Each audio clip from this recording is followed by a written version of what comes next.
mga napapanahong balita. Sinigurado ng canned sardine manufacturers ang publiko na walang pagtaas sa presyo ng sardinas ngayon. Ayon sa Department of Trade and Industry o DTI, ibinasura na ng mga sardine manufacturers ang planong 3 piso na dagdag presyo kada 155 grams ng sardinas. Sinabi din ni DTI Secretary Cristina Roque na papanatilihin ng mga kumpanya ang kasalukuyang Suggested Retail Price o SRP sa mga delatang sardinas. Pinagtibay naman ng pamahalaan at media ang koordinasyon at seguridad para sa nalalapit na ika-4 na sona ni Pangulong Ferdinand Marcos Jr. sa darating na Hulyo. Tunghayan ang ulat mula rito.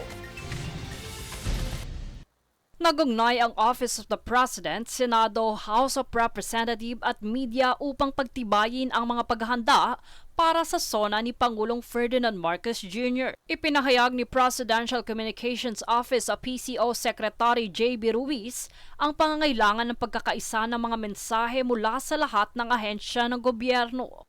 Ayon kay Ruiz, kailangang malinaw at pare-parehong impormasyon ang ibinibigay upang maunawaan ang programa ng pamahalaan. Dagdag pa niya, layunin nitong palakasin ang ugnayan ng pamahalaan at mga mamamayan. Sa bahagi naman ng Senado, tiniyak ni Senate Office of International Relations and Protocol Director General Antonio de Guzman Jr.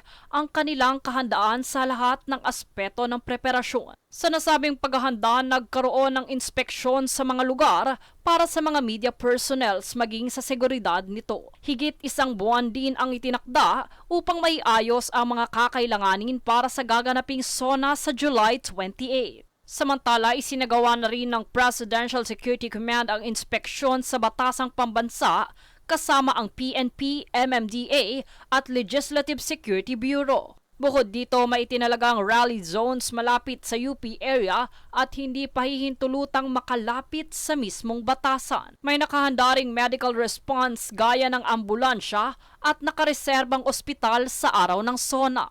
Jade Buhoy, nag-uulat para sa Golden Nation Network. Pasyalan na ngayon ang dating tambakan lamang ng basura sa Juan Santa Ana Extension, Marikina East Subdivision sa Barangay San Roque, Hazelnut Street sa Marikina City. Ang naturang parke ay isa sa mga proyekto ng Metro Manila Development Authority o MMDA sa ilalim ng Adopt a Park project ng ahensya. Tampok sa bagong parke ang ground cluster at concrete benches at mesa, flower shed, mga halaman, wagon wheel bench, garden, outdoor gym, equipment at palaruan.